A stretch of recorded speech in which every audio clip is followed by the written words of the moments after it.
babae.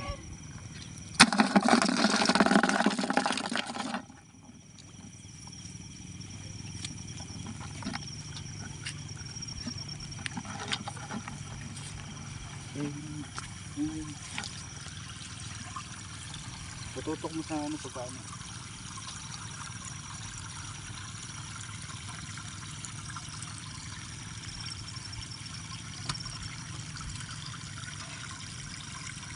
Ow!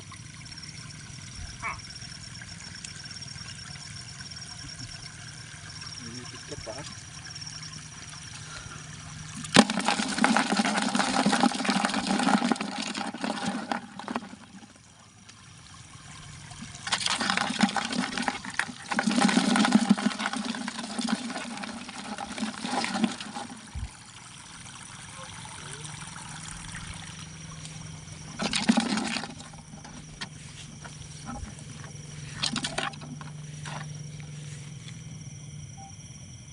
Apat.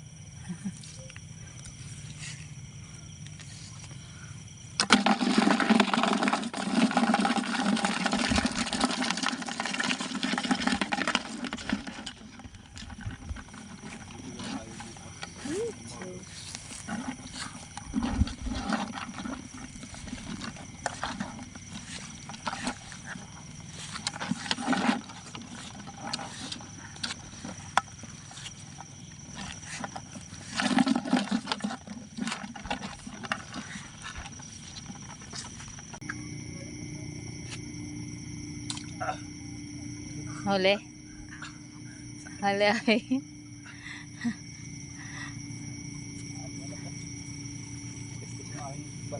Ay, rito.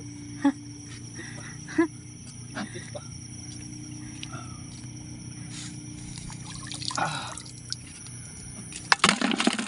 Nak, baka ma.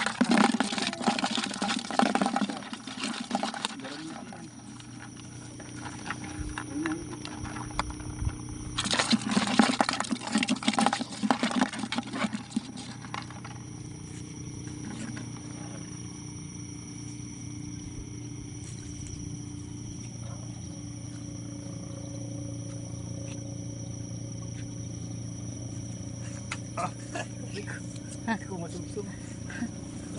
Aray, nilang ako. Malaki. Nakakita tayo.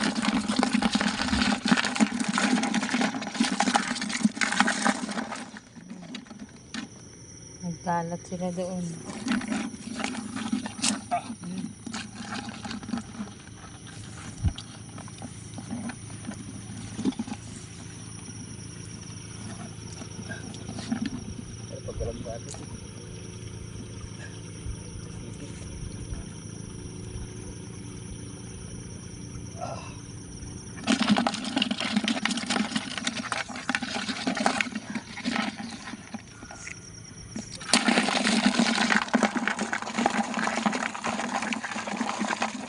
Malayo na po yung naikot namin mga kabantay. Hoy!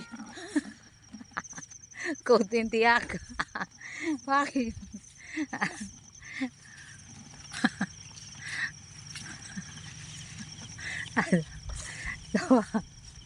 Nadopa. Pa.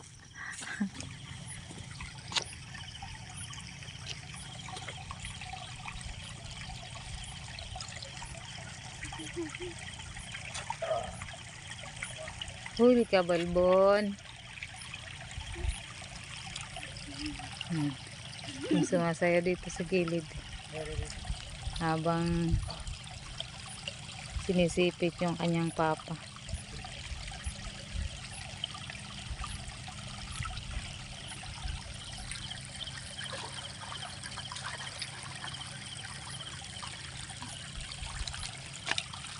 Now shoot that boy.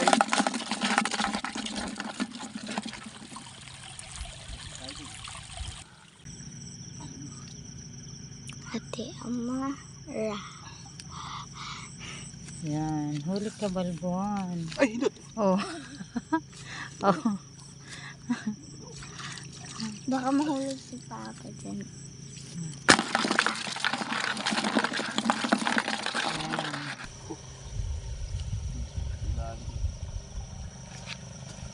Yun. Huli ka. Na-imagine na natin pamilya. Aray ko. Pagkin is burger. Aray. Sa araw niyan mga kabantay, napakailap niya. Napakailap. So, nakadami na po kami. Ayan na po yung nahuli ni Kabantay.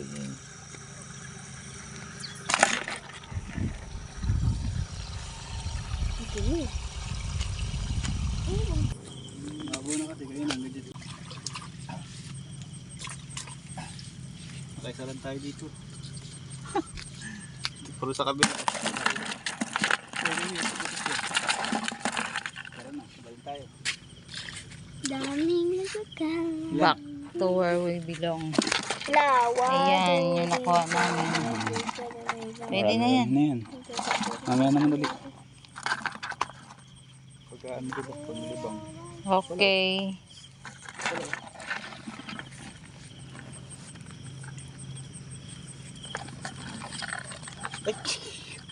Ano yan?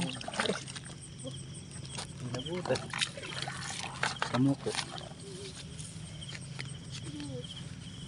Balik na kami mga kababayan. Ayan pa makulit. Oh. Sama-sama siya sa amin. Kakli. Kakli.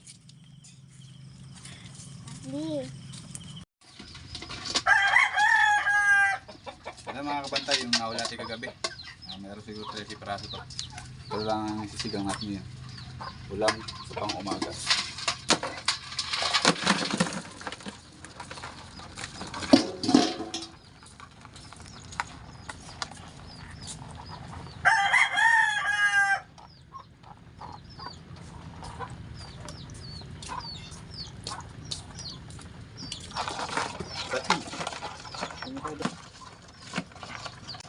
Ba mga kabantay, kaya meron natin ng tubig at lilinisin po natin yan, kakawin po natin.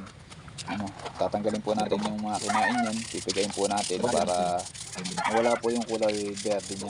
Kasi po pagka po yung niluto natin yan ay meron po isang kulay berde na pagkain ba niya.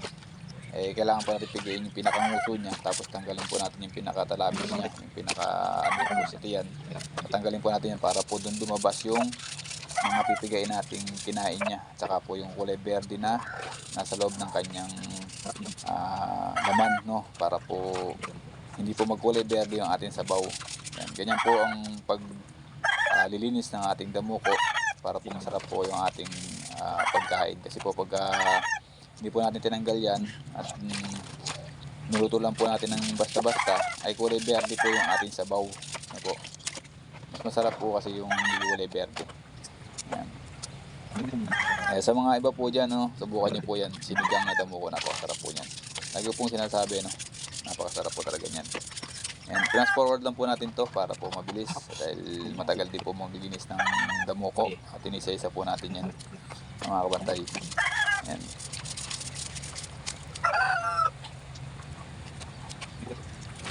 Ganyan po talaga ang pagluluto, mga kabantay.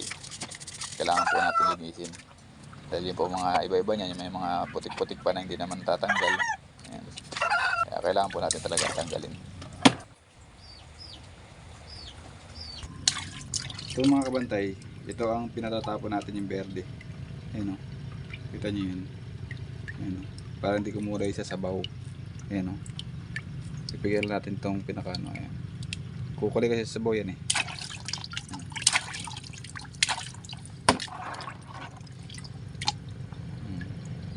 Ayan o. Diba?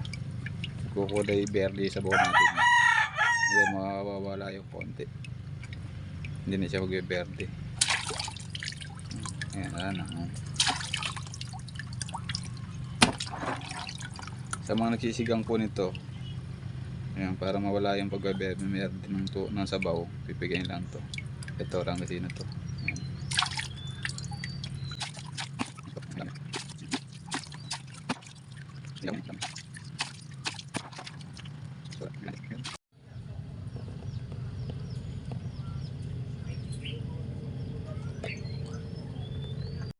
Magtitiis lang po tayo ng ilang okra. No, okra at saluyot. Yan lang po ang ating pansaw sa sinigang, no, mga kabantay. Yan. Dahil wala po tayong ibang gulay na. Hindi pa tayo nakapagtanim ng may ibang gulay dahil hindi po tumutubo dahil kinakalagay po ng manok. Kaya po mahirap po talaga pag walang mayroong manok. Hindi tayo makapagtanim ng maayos. So ayun na po mga kabantay, no. Ayan po yung okra at saluyot, sili, sibuyas, luya. Ayan po yung ating damuko. Ayan po yung ating sisigang mga kabantay, na. Ulitin ko lang po. Napakasarap ng sinigang yan. Ang damuko. Ayan. Ayan po ang ating ulam. Ayan. So unahin lang po natin lagay yung luya at sibuyas. Tapos saka po yung dito yung damuko. No, pagkatapos po niyan ay papakuloan na po yan mga kabantay. Ayan. So ayun mga kabantay, sasawang na po natin. Ayan. Tayo lang po natin siyang kumulo. At saka po natin lalagyan ng mga pang sangkap-sangkap gulay na mga akora at taluyot. Ayan, yan lang po ang ating gulay. At wala po tayo pang gulay kasi mga kabantay. Ayan. Lalagyan po natin ng nor. Ayan. At bechin. Asin. Ayan. At konting kulo lang po yan at hanguin na po natin yan para po hindi masyadong maluto yung gulay natin ng gusto. Kain na mga kabantay.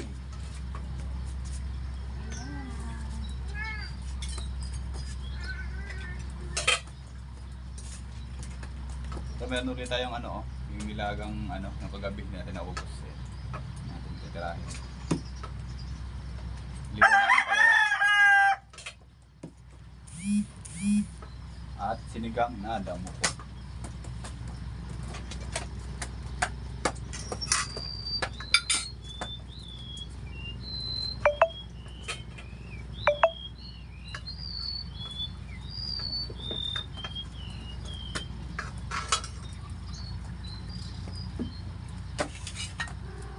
Oh. Ayan na. Yan natin sabaw. Harap.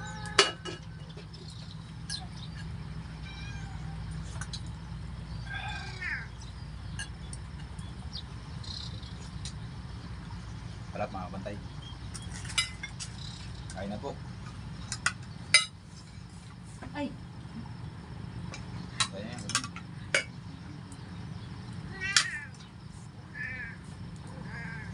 Oh, okay na yan. Wala ka.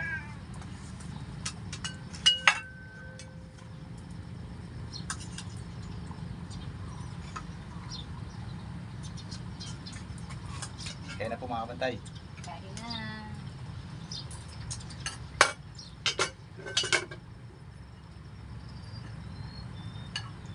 Kainan na. Ayaw mo sabaw, bebe? Sa bubi.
Olive.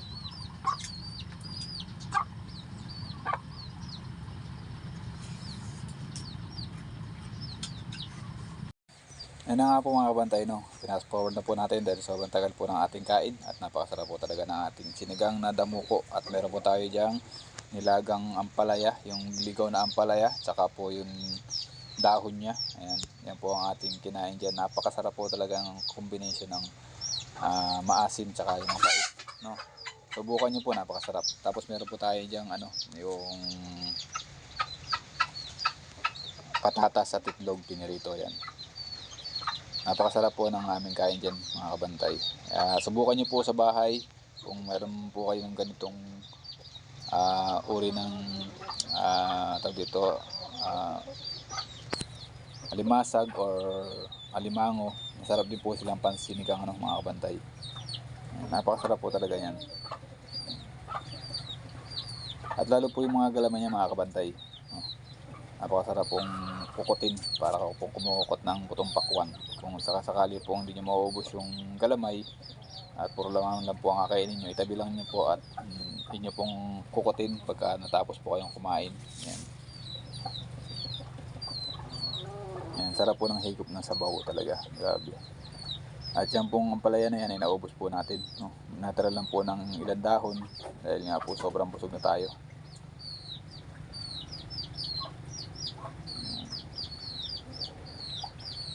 Pinas forward lang po natin ito, inulti lang po dahil sobrang haba nga po ng ating pagkain dahil nakawalang ulit tayo na kuha ng kanin. Sobrang busog po kami dyan. Grabe talaga. Yan po ang buhay, plaisdaan. Yan po ang ulam namin pag wala. Manghilaw lang po tayo ng pangulam. Ihalabos lang po natin yan. Ayan, okay na po yan. Napakasarap yan. Tapos pasawa kang susuka. Ayan. So tapos na po tayo dyan kumain, mga kabantay.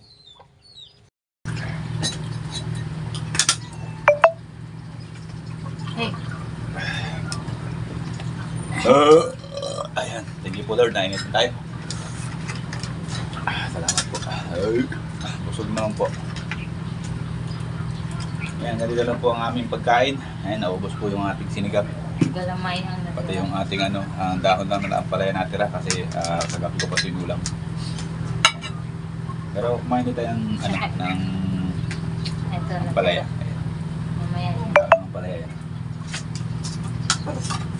So hanggang dito na lang po ang aking vlog. Maraming salamat po sa lahat ng mga sumusuporta talaga gusto sinasabi. Ayan. Sana po magustuhan nyo ang aming pagluluto ng sinigang na dabo po. Ayan. Para po hindi siya maberde, bigayin lang po yung pinaka bibig niya. Yung ang tawag dito. Ano yung say? Crab. Mud crab. Mud crab. Mud crab yun. Bigayin lang po yung pinakang bibig niya para lumabas sa puwet. Tatanggalin lang pinalabis.